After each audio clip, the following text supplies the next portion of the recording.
નમસ્કાર વિદ્યાર્થી મિત્રો, આજના વિડીયોની અંદર ધોરણ 7 વિષય ગુજરાતી પ્રશ્ન બેંક અને તેના સોલ્યુશન વિશે આજના વિડીયો માહિતી મેળવવાના છીએ. મિત્રો, વિડીયોમાં આગળ વધતા પહેલા જો તમે ચેનલમાં નવા હો તો આપણી ચેનલને સબસ્ક્રાઇબ કરીને બેલ આઇકન પર ક્લિક કરી દેજો, એટલે જ્યારે ચેનલમાં નવો વિડીયો અપલોડ થાય તેની માહિતી તમને સૌથી પહેલા ઝડપથી મળતી રહે. આ વિડીયોના સોલ્યુશનની પીડીએફ ફાઇલ, પ્રશ્ન બેંકની પીડીએફ ફાઇલ જે પણ મિત્રોએ ડાઉનલોડ કરવી હોય તો ડિસ્ક્રિપ્શન બોક્સમાં આપણા ટેલિગ્રામ ગ્રુપની લિંક તમને આપેલી છે, તો અવશ્ય તમે ગ્રુપમાં જોઈન થઈ જજો. એમાં તમને આવનારી તમામ પરીક્ષા, પ્રશ્ન બેંકના સોલ્યુશનની પીડીએફ ફાઇલ, પ્રશ્ન બેંકની પીડીએફ ફાઇલ, આવનારી પ્રથમ પરીક્ષા, વાર્ષિક પરીક્ષાના મોસ્ટ ટાઈમ્પી ક્વેશ્ચન પીડીએફ ફાઇલ તમને બધું ગ્રુપમાંથી મળી રહેશે. અને આ વિડીયો તમારી આજુબાજુમાં ભણતા ધોરણ 7 ના દરેક વિદ્યાર્થીને શેર કરી દેજો, એટલે પણ મિત્રો પેપરનું સોલ્યુશન કરી શકે. તો તમે જોઈ શકો છો ધોરણ 7 છે, વિષય ગુજરાતી છે, પ્રશ્ન બેંક, તારીખ છે 5/10/2024, કુલ ગુણ છે 25, સમય છે 1 કલાક. આની અંદર તમારા પ્રકરણ નંબર 1 થી 9 લીધેલા છે. ઓકે, ચાલો સૌથી પહેલા આપણે પ્રશ્ન નંબર 1 જોઈએ. તો પ્રશ્ન નંબર 1 તમને આપેલો છે કે નીચે આપેલા વિભાગમાંથી કોઈ પણ એક વિભાગ તમારે લખવાનો છે જેના તમારા 5 ગુણ રહેશે. તો સૌથી પહેલા ટોટલ વિભાગ જોઈએ તો કે ટોટલ તમને આની અંદર 4 થી 5 વિભાગ આપેલા છે. ભાઈ, તમારા વર્ગ શિક્ષક તમને આમાંથી કોઈ પણ એક વિભાગ આપશે. તો 3 વિભાગ આપેલા છે, 3 વિભાગમાંથી કોઈ પણ એક વિભાગ તમારે આવશે. તો આપણે પહેલો વિભાગ લઈએ. ઓકે, ચાલો સૌથી પહેલા જુઓ, આપેલ ચાર્ટનો અભ્યાસ કરી પ્રશ્નોના ઉત્તર લખો. તો કે રાજ્યોમાં પ્રદૂષણની માત્રા પીપીએમ એટલે પાર્ટ્સ પર મિલિયન થાય. શું થાય? પાર્ટ્સ પર મિલિયન, એનું પૂરું નામ થાય, એકમ છે. બરાબર. હવે જો સૌથી પહેલા તમને રાજ્ય આપેલા દિલ્હી, ગુજરાત, રાજસ્થાન, આસામ, જમ્મુ કાશ્મીર, યુપી અને હરિયાણા. એની પ્રદૂષણની માત્રા તમને આપેલી છે કે આનું 100 પીપીએમ છે, 90 પીપીએમ, 70, 50, 40 ને 80. આ તમારો આખો ચાર્ટ આપેલો છે. હવે ચાર્ટનો અભ્યાસ કર્યો. હવે નીચે આપણે 5 સવાલ આપેલા છે. જો કે કયા રાજ્યની પ્રદૂષણની માત્રા 100 પીપીએમ થી નજીકની છે? 100 પીપીએમ થી નજીકની. તો જો એક તો અહીંયા દિલ્હી છે જેનું 100 છે, પછી 90 છે.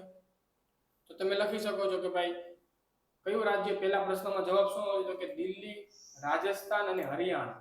તો દિલ્હી અને રાજસ્થાન ખાલી લખી શકો 100 થી નજીકનું. બરાબર, દિલ્હી અને રાજસ્થાન. આગળ લઈએ, સૌથી વધુ અને સૌથી ઓછા પ્રદૂષણની માત્રા વચ્ચેનો તફાવત કેટલો? સૌથી વધુ કેટલું છે? જો સૌથી વધુ 100 છે અને સૌથી ઓછું 20 છે. તો 100 માંથી 20 બેનો તફાવત કેટલો? 80 થશે. તો તફાવત કેટલો આવશે? 80 પીપીએમ. કેટલું આવશે? 80 પીપીએમ. ચાલો આગળ, તમે ઉપરના પૈકી કયા રાજ્યમાં વસવાટ કરવાનું પસંદ કરશો? તો જે રાજ્યમાં પ્રદૂષણની માત્રા સૌથી ઓછી હોય એમાં તો કે ગુજરાત. ભાઈ, આપણે ગુજરાત રાજ્યમાં બરાબર પસંદ કરશું ગુજરાત રાજ્યમાં વસવાટ કરવાનું, કેમ કે ત્યાં પ્રદૂષણની માત્રા સૌથી ઓછી છે એટલા માટે. ભાઈ, કયા રાજ્યમાં પ્રદૂષણમાં સૌથી વધુ છે? તો દિલ્હીમાં આવશે, 100 પીપીએમ છે. અને સૌથી ઓછી કેમાં છે? ગુજરાતમાં. તો આમાં જવાબ આવશે ગુજરાત. ઓકે, ચાલો 5 પ્રશ્ન પૂરા. આગળનું જુઓ, વિભાગ 2 તમને આપેલો છે જેમાં આપેલ માહિતી પ્રત્યેકના અભ્યાસ કરી પ્રશ્નોના જવાબ લખવાના છે. તો કે ક્રમ આપ્યો છે રાહુલ, રમેશ, કાવ્યા, જાનકી, પ્રિયા. બધાને ઊંચાઈ આપી છે, વજન આપ્યા છે, ઘરના સભ્યો કેટલા છે અને વાહન કયું છે ને એ આપેલું છે. બરાબર. ચલો સૌથી પહેલો જોઈએ, રાહુલ પ્રિયા કરતા કઈ રીતે અલગ પડે છે? એટલે રાહુલ ને પ્રિયા આપણે જોવાનું. તો કે રાહુલ અહીંયા છે ભાઈ અને અહીંયા છે પ્રિયા. તો ઊંચાઈ, તો કે ઊંચાઈમાં અલગ પડે છે, વજનમાં પણ 32 અને 37 છે. બરાબર. તો બધી રીતે ઊંચાઈમાં, વજનમાં, પછી વાહનમાં અને ઘરના સભ્યોમાં બધી રીતે અલગ પડે છે. કોષ્ટકમાં સૌથી મોટું કુટુંબ કોનું છે? તો સૌથી મોટું એટલે જેના સભ્ય વધારે હોય એ. તો કે આમાં જો 1 2 3 4, પછી આમાં 1 2 3, પછી 1 2 3 4 5 6 વ્યક્તિ આમાં છે. તો સૌથી મોટું કુટુંબ રમેશનું છે ભાઈ. ઓકે, બાકી તમે જો કોના ઘરે ગાડી છે તો પ્રિયામાં આવશે. ગાડી એક આના ઘરે છે. બસ ઓકે, એની ઘરે છે. ઓકે, ચાલો બાકીના પ્રશ્નો જોઈ લઈએ. વિભાગ 3, આનું સોલ્યુશન તમને ટેલિગ્રામમાં મળશે. અવશ્ય ટેલિગ્રામમાં જોઈન થઈ જજો, જેમાં તમને પ્રશ્ન બેંકની પીડીએફ અને સોલ્યુશનની પીડીએફ બધું મળી જશે. આગળનો પ્રશ્ન લઈએ. પ્રશ્ન નંબર 2 તમને આપેલો છે, નીચેનામાંથી કોઈ પણ એક વિષય પસંદ કરી માગ્યા મુજબ જવાબ લખો. તમારે 5 ગુણનો પ્રશ્ન આપેલો છે.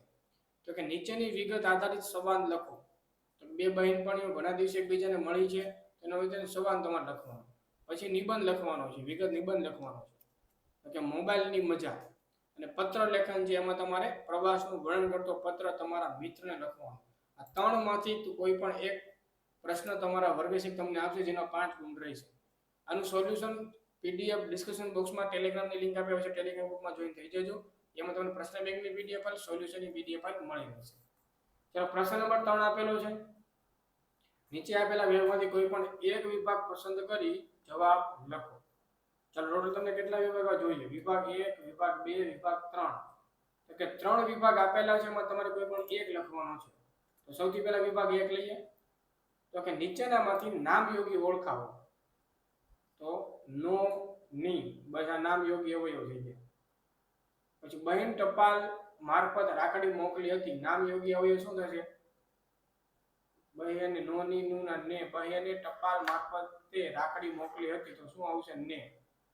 વૃક્ષનું ફળ પડ્યું, નામયોગી પદ વાળું, નું આવશે આમાં. મુસાફરી તો રેલવે જ થાય, ખાલી જગ્યા એટલે કે માટે દ્વારા વડે. તો કે મુસાફરી તો રેલવે દ્વારા જ થાય, તો દ્વારા આવશે. માટે નામયોગીનો ઉપયોગ કરી વાક્ય બનાવો. બરાબર, આ રીતનો પ્રશ્ન આપેલો છે. ચલો પછી વિભાગ 2 છે, વિભાગ 3 છે. આનું સોલ્યુશનની પીડીએફ તમને ટેલિગ્રામમાંથી મળી જશે. તો એ ટેલિગ્રામ ગ્રુપમાં તમે જોઈન થઈ જાઓ. એમાં તમને પ્રશ્ન બેંકની પીડીએફ ફાઇલ, સોલ્યુશનની પીડીએફ બધું ત્યાંથી મળી જશે. લિંક તમને ડિસ્ક્રિપ્શન બોક્સમાં આપેલી છે. ત્યાર પછી તમને આપેલું છે પ્રશ્ન નંબર 4, જેમાં નીચેનામાંથી કોઈ પણ તમારે 5 પ્રશ્ન લખવાના છે. પ્રત્યેકના 1 ગુણ છે ભાઈ, 1-2 વાક્યમાં. પ્રત્યેકના 1 ગુણ, ટોટલ તમારા 5 ગુણનો પ્રશ્ન થશે. જો ભાઈ, તમારી શાળામાં પ્રાર્થના સભામાં કઈ પ્રવૃત્તિનું આયોજન કરવામાં આવે છે? પછી ભીખા શેઠની જગ્યાએ તમે હોય તો કેવી રીતે મદદ કરશો? બોડી ગાયથી આખા ઘરનું ગુજરાન કેવી રીતે ચલાવી શકે? તમારી શાળામાં શિક્ષકથી પ્રેરણાથી તમે કયો સંકલ્પ કર્યો છે? કોઈ જીવજંતુ કરે તો તમે શું કરવું જોઈએ?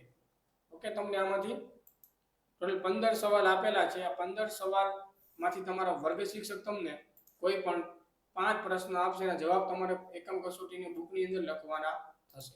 ઓકે, ચાલો આગળનો પ્રશ્ન છે. પ્રશ્ન ઉદાહરણ એટલે કે પ્રશ્ન નંબર 5 તમને આપેલો છે.